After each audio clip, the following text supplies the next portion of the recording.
আল্লাহ রাসূল ইরশাদ করেছেন, কোন ব্যক্তি যদি আশুরার দিনে রোজা রাখে আল্লাহ সুবহানাহু ওয়া তাআলা পরবর্তী 1 বছরের গুনাহ মালিক মাফ করে দিবে।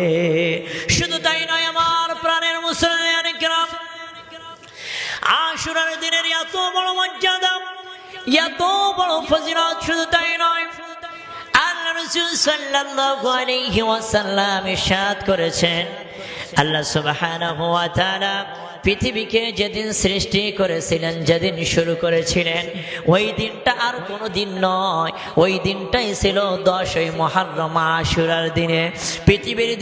পৃথিবীর ইতিহাসে সর্বপ্রথম যেদিন বৃষ্টি বর্ষণ হয় আসমান থেকে, সেই দিনটা আর কোনো দিন নয়, পৃথিবীর জমিনে সেই দিনটাই হলো 10ই মুহররম আশুরার দিন। শুধু তাই নয়, পৃথিবীর জমিনে সর্বপ্রথম যেদিন ভূমিকম্প হয়, এই দিনটা আর কোনো দিন নয়, এই দিনটাই হলো 10ই মুহররম আশুরার দিন। শুধু তাই নয় আল্লাহ রাব্বুল আলামিন পৃথিবীর প্রথম মানুষ আদম আলাইহিস সালাতু ওয়াস সালামকে আমার আল্লাহ সুবহানাহু ওয়া তাআলা যেদিন সৃষ্টি করেছিলেন, সেদিনই ছিল 10ই মুহররম আশুরার দিন। আমার প্রাণ প্রিয় মুসলমান কিরাম, আল্লাহ সুবহানাহু ওয়া তাআলা আদম সফিউল্লাহকে 10ই মুহররম আশুরার দিনে তিনি সৃষ্টি করেছিলেন। আদম আলাইহিস সালাতু ওয়াস সালামকে সৃষ্টি করার পরে জান্নাতের মধ্যে আদম নবী ঘুরে বেড়ায়।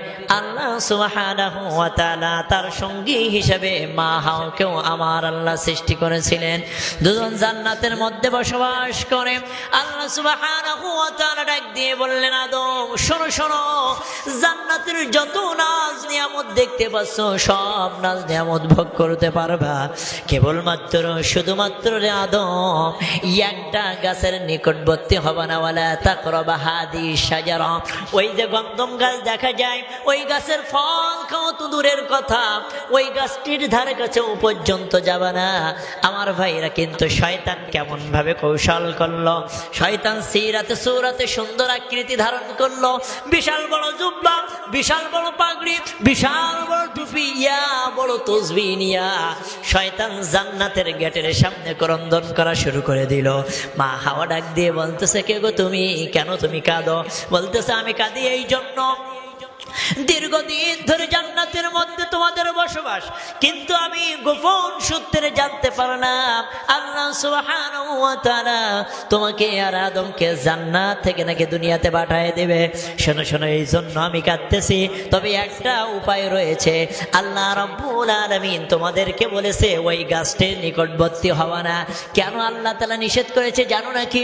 ওই গাছটির ফল যদি তোমরা ভক্ষণ করতে পারো, আল্লাহ সুবহানাহু ওয়া তাআলা তোমাদেরকে আর দুনিয়াতে পাঠাতে পারবে না। মেয়েদের মনটা বড্ড নরম। আমাদের মা জননী মা হাওয়া শয়তানের এই কথায়, এই কুমন্ত্রণায় ওনার মনটা গলে গিয়েছে। উনি শয়তানের ফাঁদে পা দিলেন। এবার ওই ফলটা এনে নিজে খেলেন এবং আদম আলাইহিস সালাতু ওয়াস সালামকে খাওয়ানোর জন্য রেডি করে রাখলেন। ফল যখন খাওয়ানো হয়ে গেল, আমার আল্লাহ বললেন, আদম তোমাকে নিষেধ করেছিলাম ওই গাছটির ফল খাবা না, ওই গাছের ধারে কাছে যাবা না।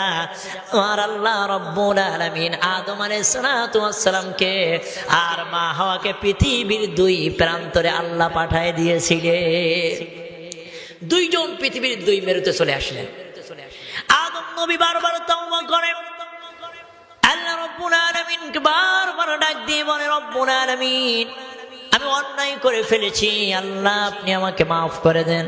আদম নবীর তাওবা যেদিন কবুল হয়েছিল, উনি কি তাওবা করেছিলেন আল্লাহ তাআলা কালামুল্লাহ হাকিমের মধ্যে কোট করে দিয়েছেন, রব্বানা যালামনা আনফুসানা ওয়া ইল্লাম তাগফির লানা ওয়া তারহামনা লানাকুনান্না মিনাল খাসিরিন।